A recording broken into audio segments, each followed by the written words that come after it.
You should not just take pride in yourself, because when you do that, you start to lose sight of actually continuing to grow yourself. And I know it might seem pretty obvious when I say that, but believe me, you need to have that realization drilled into your head multiple times for it to actually begin to sink in. And you can use me as a first-hand experience. I've experienced that.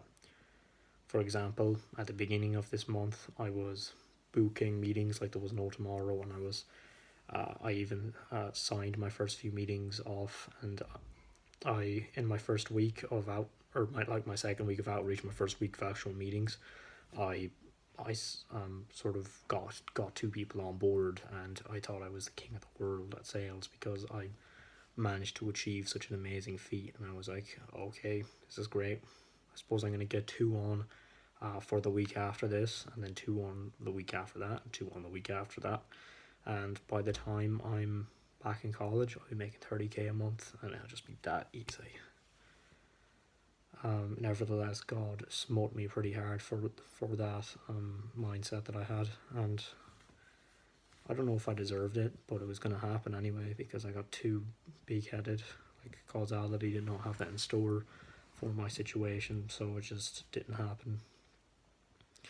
One of the clients, I thought he blocked me for like a week because he wasn't answering his phone, and then his phone just buzzed off entirely. Turned out he was having trouble with his phone later on, and I got him onboarded somewhat today. And then the other expressed doubts about my online presence, and he said, I'm not doing the onboarding process tomorrow. And that next week, I didn't sign anyone, and I got destroyed by logistical objections again and again. Not to mention the fact that I got tricked by think about it objections disguised as other objections, and I wasn't experienced enough to get through it. And the week after that, I started seeing a dip in the meetings I was making because everybody was busy, and everybody I called wasn't able to pick up the phone. The only thing I'd ever get was a voice answering machine or a gatekeeper, or somebody who will pass on a message, which is nice, but it doesn't mean much in a massive corporation when the person is never ever going to call you back. Like, seriously, I left about probably 15 to 20 messages in the US today, and I got about 3 or 4 calls back. It's just a low callback rate in general. That's just what you need to expect. You need to expect things to go as bad as possible, and therefore you need to expect that you're not as good as you think you are. You should not be proud of yourself for how far you've came exceedingly. Like, you can't have satisfaction in what you've done. Obviously, I'm proud that I can articulate myself so well and keep my calm, and that my mind doesn't really betray me in social situations. Except for today when I started calling the US for the first time. Man, that nearly killed me because the first thing that struck me was just how overly like kind of nice people were. It was just so weird for me. It was the most weird thing. Like, normally people are like answer like hello, hello, and then it's basically they give off an aura that if you don't tell me what you're here for in 10 seconds, I'm going to hang up on you or tell you to f off. Um, I'm not getting that. I'm not getting that aura off these people now. Um, it's still not easy to book meetings, and if in fact in the US today I've not booked a single meeting whatsoever. It's just such a busy time, and I'm calling it such a bad time. And if half these people know about lead generation already, and people just calling them up, and I'm also getting accustomed to the US culture and the way that they act all nice and friendly, and then they hang up like, and it doesn't mean anything bad. Like, they don't mean offense by it, but it's like, you were friendly to me about 2 seconds ago. Now we are off the line. Neither of us are on the phone anymore. It's just so weird. It's like saying goodbye to someone and then leaving them on a volcanic island while you're the last person on the boat that's departing. It's kind of like that vibe. But basically, I'm kind of getting off track here. This video is about how you should absolutely not be overly proud of yourself. Let's take me for instance, because we all know our favorite example, the person who's actually making these bloody videos to a literal non-existent audience. Um, I am going back to college in a week, and about a month ago, I would have been thinking, oh my gosh, yes, I'm going to be so much better. Well, I wasn't thinking that, because to be honest with you, I was never a cocky person, and I haven't been a cocky person in years and years. But it was like a little notion of that within my mind, and it wasn't my fault. It was just causality. That, oh, I'm gonna be so much better than other people at talking. Um, wow, there was this guy who was really good in a certain club I saw. I'm gonna make him look like a bumbling child with my articulation skills. Like, that was literally one of my thoughts, and I just find it kind of funny because it's so ridiculous, and not even the untruth of it, but like the stupidity of it. Well, I don't know. I don't know what it is. It is what it is. It's just a thought from my mind that strives to be so important in a world that doesn't particularly value it. And I'm not one of those people who's like, I'm just misunderstood or anything like that. I just mean my mind is literally like misunderstood, and it's kind of on its own in the snow Siberian wilds, compared to other brains which are like cooped up around the fire at Christmas time. But anyway, um, gosh, that's a good contrast. Um, yeah, so I'd be having pride about, oh, I'm going to be so good. I'm never going to have to practice my social skills again, and that's just untrue, because I've been practicing them this whole month since then, and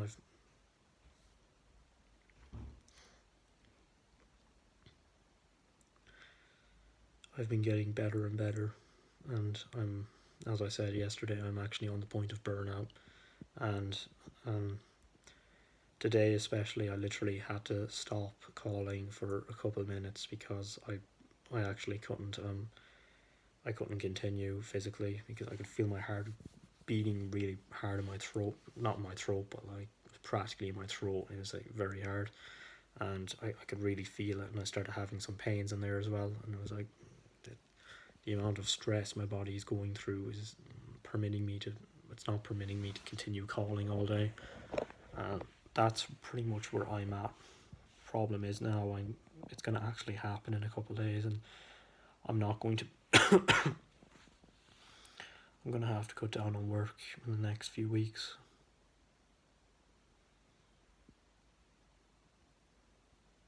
I got a call from Imperium Agency rep Hunter today. He basically explained to me stuff about can't even remember. I do remember, but I can't. My brain can't bother to come up with the details for me, because I'm like 40 minutes away from sleep. But anyway, he's basically consulting me about my progress, and it's very nice of him as well. And I do know that obviously the intention here is to sort of like help me, definitely help me is a priority for him. Helping me is a priority for all of them at Imperium, but also as a side thing, which is really should be the main thing, is like getting me to into that program and getting me started. That's one thing that they really want to do. Get me into that program and get me started, and I want that as well, absolutely. Just my financial position at the moment is not permitting me to do so, and that's okay. I just have to work a bit harder for a bit longer than other people do. And to be honest with you, I'll be better off than them anyway. Not that I take some joy out of being better off than other people, just because other people have so much easier lives, and other people just have so much to live for. Like, I don't look it, but I'm absolutely at like the last survivor of a desolate wasteland. I'm living in a planet of my own. And I know I'm not alone, but honestly, I am. It's a bloody dystopia. Um, I'm going through the wasteland, and I'm bound by oath to just rise back up time after time again. And tomorrow I'm going to wake up, and I'm going to do my usual morning routine, exercise, and I'm gonna cold call again, and my brain is just, it's kind of like giving up and even fighting me at this point, because it's just, it will still find ways, but it's not going to succeed. I sent 150 emails today, all of them new ones, and I got one response, which made me so happy, because I was like, oh my gosh, this script might actually work. Like, because my last script, I tested it 1,000 times, and I got about one booking from that, one booking out of 1,000 responses, 2 positive replies. So obviously I wanted to change that. If I'm getting like a 0.5%, not even that, 0.2% positive reply rate. Now, of course, that includes the follow-ups as well, and I sent about 3 follow-ups, but still, it wasn't a very high converting script, so I added some stuff to it, and I changed some stuff around. I took out the "this is a cold email" part, just because it's kind of it's risky.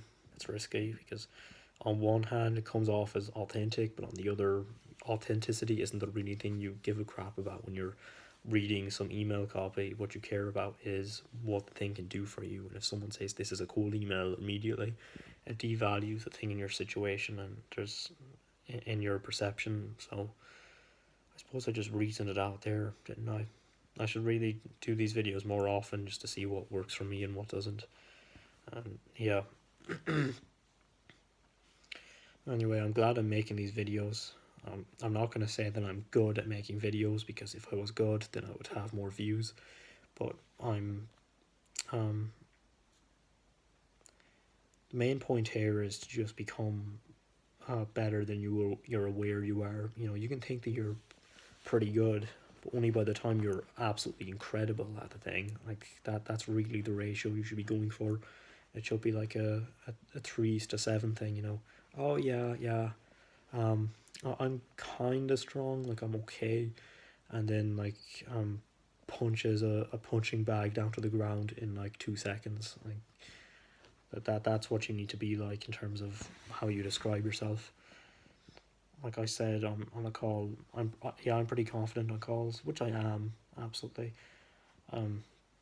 which is good. But I'm not gonna say like I'm extremely confident by the time I am extremely confident, because that means I'm matching how good I am with how good I say I am. But I want to be better than what I say I am. So right now I'm saying I'm confident, because I know in reality I'm way more than that. So yeah, just say pretty much say less of yourself, say less about yourself, and that's all you need to keep in mind.